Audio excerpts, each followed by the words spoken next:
Quiet Blacksmith waited 3 days at the station. A veiled woman carrying a coffin stepped off. The hammer was in my hand when the telegram came. Not a letter. A telegram, which meant somebody thought speed mattered.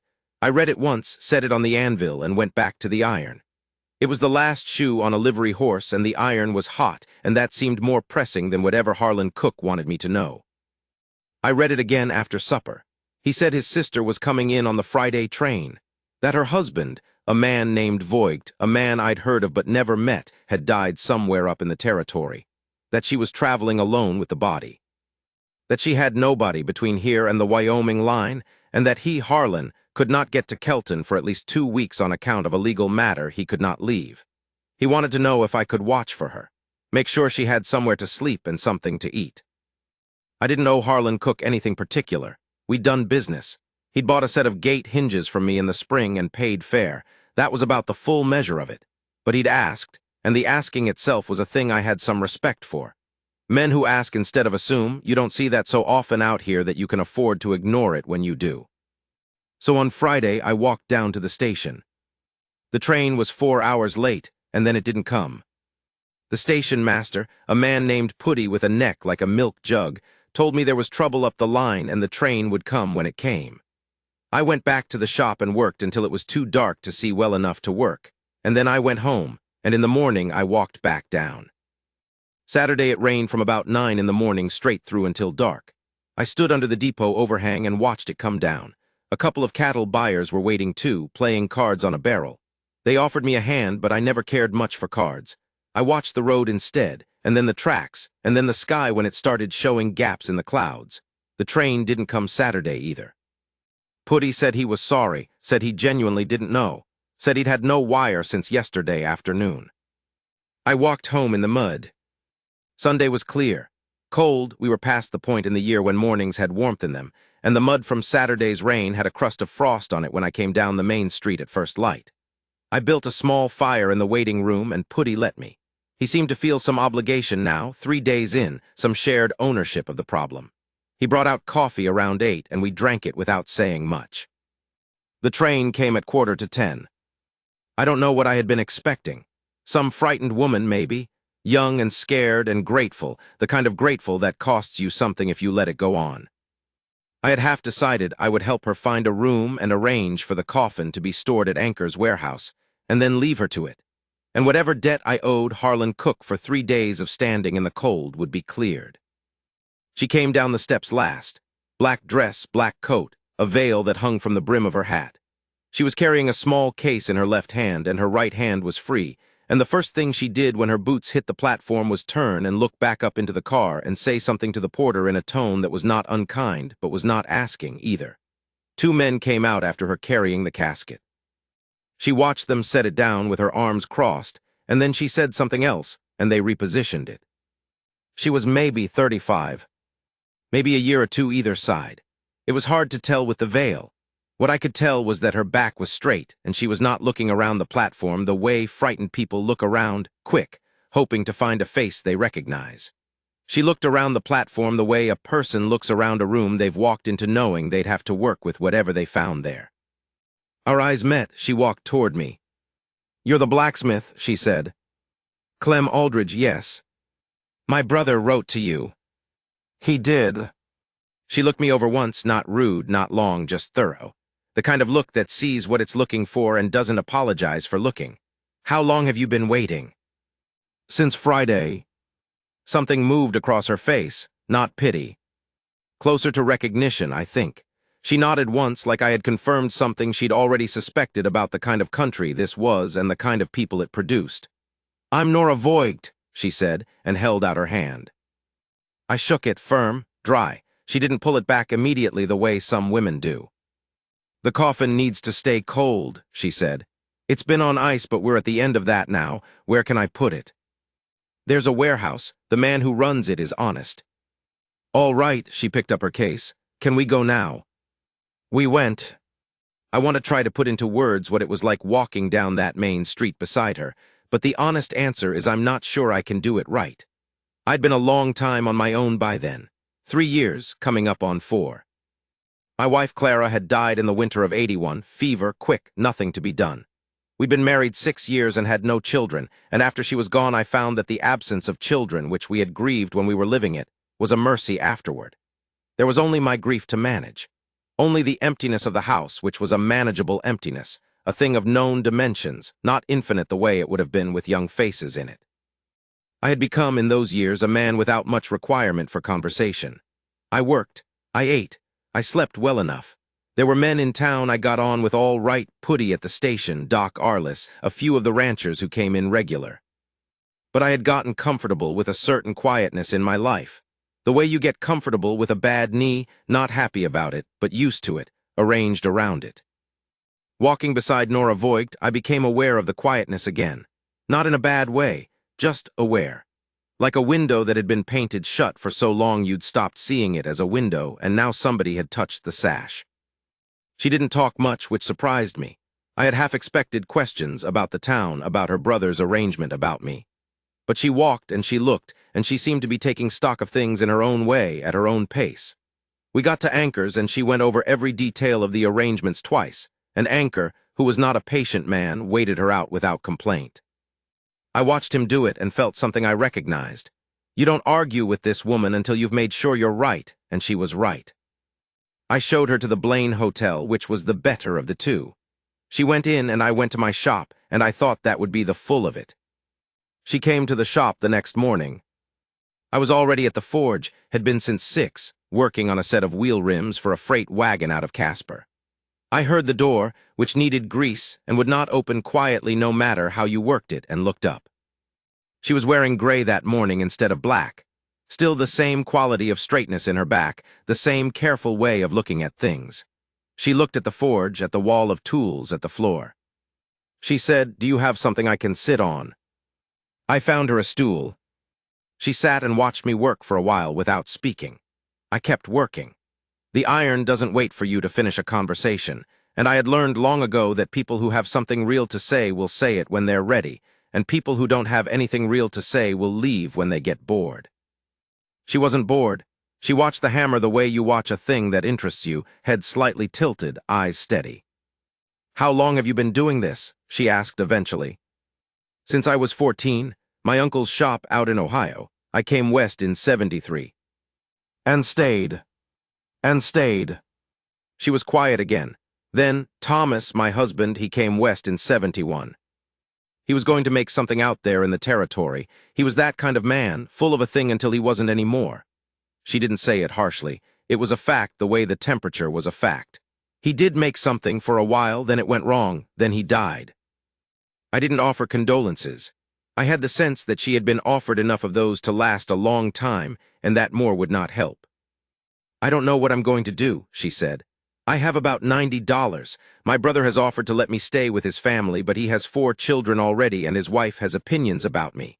She paused. "I am not without opinions of my own. It might not go well." "What did you do before you married?" I asked. "I kept books for my father's hardware store in Cheyenne. And I sewed, and I taught 1 year at a school outside of Laramie, but I didn't like it much. The children were fine, the parents were difficult." I thought about that. "There's no bookkeeper in this town who's worth a damn," I said. "There's 3 businesses that need one and make do without. I know because I'm one of them." She looked at me with a straightforwardness that I had already come to recognize as simply how she looked at things. No coyness in it. "Are you offering me a job?" "I'm telling you a fact. What you do with it is your business." She came back the next day with a ledger she'd bought at the dry goods store and sat down at the corner of my workbench, which she'd cleared without asking and wiped down with a rag she'd also brought herself. And she started in on 2 years of receipts that I'd been keeping in a wooden box without organizing. I did not tell her to do this. I did not ask her. She simply seemed to have decided that this was the problem in front of her and that she was going to solve it. I kept working. She kept working. By noon, she had the first 6 months sorted and had a question about a payment from a man named Sutter that didn't match the receipt. "Sutter paid half that month and the other half 3 months later," I said. "He was waiting on a cattle payment. Where's the second receipt?" We looked. It turned out I had put it in an envelope with some letters I'd been meaning to answer and never had. She took it without comment and put it in the right place, and that was the tone of things between us for the first weeks. She asked when she needed to, I answered, she moved on. She had no interest in making me feel bad about the state of things and no interest in complimenting me either. She was interested in the problem. She fixed the problem. In the evening, she went back to the hotel. She was spending more than she should have been to stay there, I knew that, but I didn't say anything yet. It wasn't my business yet. She buried Thomas Voigt on a Thursday in late October. I helped carry the casket, Anchor's two boys, me, and a man from the hardware store who had known Thomas slightly from some business dealings a few years back. The preacher said the words. Nora stood at the graveside with her hands clasped in front of her and her face quiet, and I stood near her because she had no family there and it seemed like the right thing to do. And when it was over, she looked at the fresh mound of dirt for a moment and then she said, "All right. Thank you, Clem," and we walked back. I want to say I was not attracted to her. I want to say that for about 2 more weeks at least. She was a widow and the grave was fresh and she was working in my shop because she needed the money and the situation was what it was. But the honest truth is that I had noticed her, somewhere in those first days of watching her sort my receipts and ask her plain questions and wipe down the workbench without drama, in a way I had not noticed a woman since Clara. Not with heat, exactly, something quieter than heat. Something more like recognition. Like I know what kind of person this is. I did not do anything about it. I'm not the kind of man who does. I went on working, and she went on working, and November came in cold with a wind that got under every door in town, and a light snow that turned the main street gray-white for 3 days before it melted into mud. She asked me one morning in November if I knew anyone with a room to let. I thought about it. Mrs. Beauchamp on the east side of town has a room she let last winter. Her daughter is in Omaha now, I could ask. I'm spending 40 cents a night at the Blaine, and I can't do that much longer. She said it the way she said everything, without embarrassment, without asking for sympathy. Just the fact of the situation. I'll ask today, I said. Mrs. Beauchamp's room was 12 cents a night and included breakfast, which was a reasonable arrangement. Nora moved there that weekend. I helped her carry her 2 bags, which wasn't much of a help given she'd managed them herself for 600 miles, but she let me do it. I want to talk about the weeks after that. Not because anything particular happened, but because something was happening underneath the surface of things, the way ice shifts in a river before it breaks up in spring. You can't see it from the bank, but you know it's there. You can feel it in the sound of the water. She was good at the books. Better than good, she had a way of looking at the numbers and seeing the pattern in them, what was going right and what was about to go wrong and why. By the end of November, she had identified 3 places where I'd been undercharging and 2 where I could charge more without losing the customer. The livery pays you the same rate for a rim as a ranch wagon pays for a full set of 4, she said one morning, spreading 2 pages next to each other. That's not right. I never thought to charge them different. They're different jobs. I know that. Then charge different. She was not unkind about it. She was just right. That was the thing about Nora, she was right in a way that didn't need to defeat you to be right. She laid out the fact, she showed you the number, and she moved on. I started charging the livery accordingly, and by December my income had increased by about $8 a month on that account alone. The night it changed, I don't mean the night everything changed, I mean the night the thing that had been moving under the surface came up through it, was a Saturday in December. I had stayed late at the forge working on a hinge order for a man building a barn out past the river. She'd stayed too, working by lamplight, and I had lit a second lamp and moved it closer to her without thinking about it, and she'd looked up and said thank you and gone back to the ledger. It was past 9 when I finally pulled the last hinge out of the quench barrel and set it on the rack to cool. I dried my hands and looked over at her. She was rubbing the back of her neck with one hand and looking at something in the ledger that was evidently not making sense to her. What is it? I asked. This entry in September. She turned the ledger toward me and pointed. I came over and looked. I had to lean down to see it in the lamplight, and I was close enough to smell the faint, clean smell of her hair, and I thought, I am in trouble here. In the best possible sense of the word, which is still trouble. That was a partial payment from the Grissom Ranch, I said. On a gate order, the other half came in February.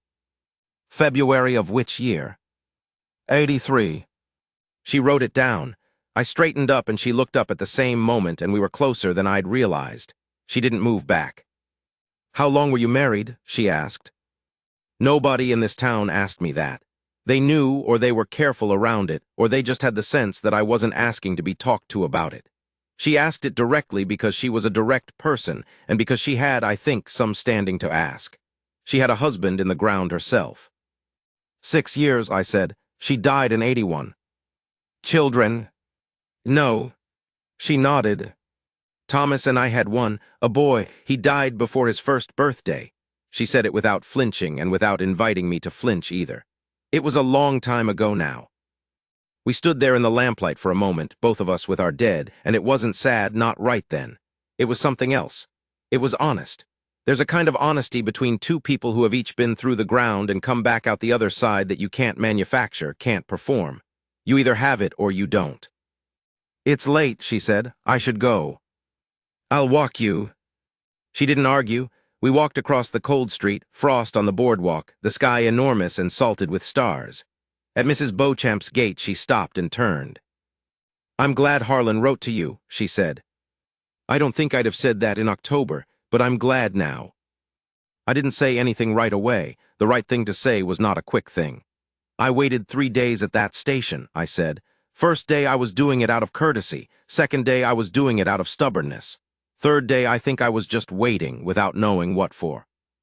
She looked at me. The lamplight from the Beauchamp porch reached her face just enough. There was something in her eyes that was neither grief nor gratitude, something more like the look she'd given the platform the first day, taking stock, deciding this was what she had to work with and that it would do. Good night, Clem, she said. Good night. I walked home with my hands in my pockets and the cold air going in and out of my lungs and felt something I could not have told you the name of if you'd asked. Something like alive. Not happy, not giddy, nothing foolish. Just present in the way I'd stopped being present after Clara died, the way the window being painted shut had seemed like just the wall until someone touched it. December turned cold enough that the pump behind my shop froze twice. I had a wolf iron to make for a rancher who didn't come in to pick it up for 2 weeks and left it sitting on the rack.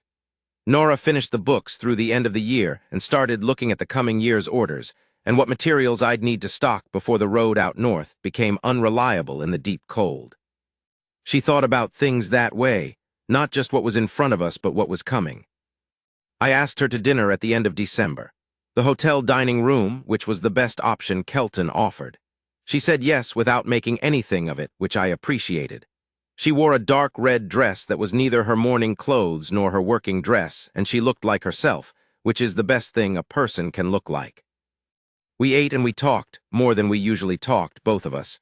And I noticed that she asked about Ohio, about my uncle's forge, about how I'd ended up in Kelton specifically, and not somewhere else along the way. She asked about Clara too, not intrusively, just she included Clara the way you include an important person, a real part of the story. I appreciated that more than I knew how to say. A lot of people treated Clara's absence as a wound to tiptoe around. Nora treated it as part of who I was, which is what it was. I told her about the morning I'd come west. A Tuesday in April, cold still, and my uncle had given me a $20 coin and shaken my hand the way men did then, once, hard and done. And I'd carried that coin in my left boot for 3 years before I finally spent it, on a used anvil in Kelton, because the town looked like a town that was going to stay. That I'd been right about that, at least. She told me about Thomas. Told me the real version, not the widow version, the man he'd actually been, which was a man who believed in things hard and fast and moved on from them the same way, who had been large-hearted in his good years and difficult in his bad ones, who had loved her in the way he loved things, which was completely and then not at all. I am not telling you this to make you think badly of him, she said. I'm telling you because you would figure it out eventually, and I'd rather you hear it from me. I thought about that. I appreciate you telling me, I said. It takes something to say that plainly. I'm tired of stories, she said. I've been living inside a story for 5 years. The good wife, the loyal wife, following her husband west because that's what you do. I'm too old for stories. She was 36, I was 41. We were not old people, but I knew exactly what she meant. January was the hardest month that winter. The cold came down out of the north and settled and stayed, and there were 3 days in the middle of the month where I did not get the shop above 40 degrees no matter how I fed the forge. My hands cracked at the knuckles, and the oil I put on them at night froze to a waxy skin by morning. The road north was impassable by the 15th and half the town seemed to go indoors and pull the door shut behind them. Nora came to the shop every day anyway. She had a heavy wool coat with a beaver collar that she'd bought at the dry goods store, second-hand, she told me, from a woman who'd left for California. And she came in stamping the cold off her boots and blowing into her cupped hands. And she sat at her corner of the workbench and worked on the accounts for the hardware store, which she'd started keeping as well, and for Putty at the station, who apparently also needed help and had asked. She was building something. I could see her doing it, not in a grasping way, but in a steady, patient way, the way you build a good wall, stone by stone, fitting each piece. I told her I thought she was the most competent person in Kelton, Wyoming. She laughed.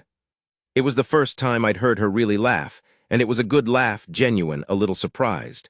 "That is not a high bar," she said. "Still clears it," I said. She looked at me for a moment with that steady look. "Why haven't you ever remarried?" she asked, not coy, not loaded, just wanting to know. "I didn't see the point for a long time," I said. "And then I was used to being alone, and then I just kept being used to it, the way you get used to a thing." "That's an honest answer." "I try to be." She looked at the ledger in front of her and then back at me. "I'm not going to live with my brother," she said. "I've decided I'm going to stay here. I have enough work now to pay for my room and my food and a little besides, and this is as good a place as any, and—" She stopped, considered her words, which was something she did. "And I have gotten used to this shop," she said finally, "to being in this shop." I looked at her.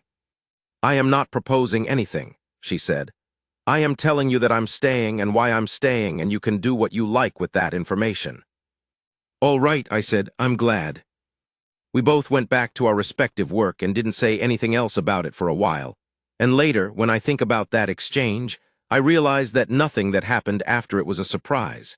Not to either of us. It was already settled, in the way things that are right are sometimes settled before you say them out loud. They're just waiting for you to catch up. In February, the cold broke and the road north opened, and the first freight wagons came in with a new load of iron stock that I'd been waiting on since December. She helped me check the load against the order, which she had the figures for, and found 2 bar sizes missing that I would have gone looking for and wasted an hour before I found the discrepancy. "You want to come and have supper with me on Sunday?" I asked. "At the house, not the hotel." She knew what that meant. She looked at me for a long moment. "Yes," she said. "I'll come." She came on Sunday and she saw the house, which I had cleaned for the first time in a while, not badly, but with the attention to things that a man alone will let slide. Dust on the window ledges, a coat that had been hung on the back of a chair since November. She walked through the front room and the kitchen and the back without commenting, and then she came back and stood in the kitchen doorway and said, "You have a good house, Clem." "It's been empty too long," I said. She looked at me, not the taking stock look this time. Something else softer than that and more direct at the same time, which shouldn't be possible but was. She crossed the kitchen and put her hand against the side of my face, her palm against my jaw, her fingers at my temple, and she stood there looking at me with those steady eyes. I didn't move. I didn't trust myself to move right. I just stood there and let her look at me and felt, somewhere deep and quiet in the part of me that had been shut down for 3 years, something open. "I came into this town with a coffin and $90, she said. "And you stood on that platform for 3 days in the cold. I want you to know I know what that cost you, what it takes to wait like that when you've been alone as long as you've been alone." She paused. "I'm not a soft woman, Clem, I want you to know that too, but I'm loyal, whatever I give, I mean."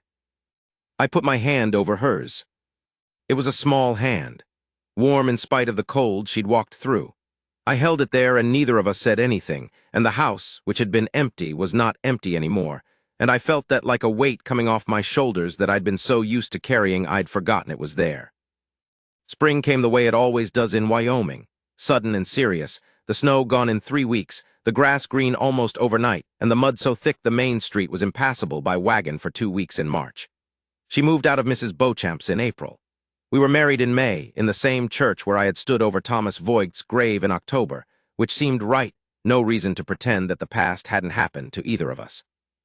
I want to try to tell you what changed and what didn't. What didn't change was the work. She kept the books, I kept the forge, we both kept showing up. What didn't change was the way she asked her plain questions and waited for plain answers, or the way I could tell when she was working something out by the slight angle of her head. What didn't change was that she was not a soft woman, and I was not a man who needed a soft woman. What changed was the house. What changed was supper at the table instead of standing over the stove. What changed was waking in the morning and hearing someone else in the kitchen, the specific sound of her moving around in there. She had a way of setting a coffee cup down that was brisk and certain, a small sound that became, over time, one of the sounds I looked forward to most in the world. What changed was having someone know where I was and when to expect me back, and knowing the same about her. What changed was being seen. That's the only way I know to say it. I was a man who had become invisible, mostly to himself.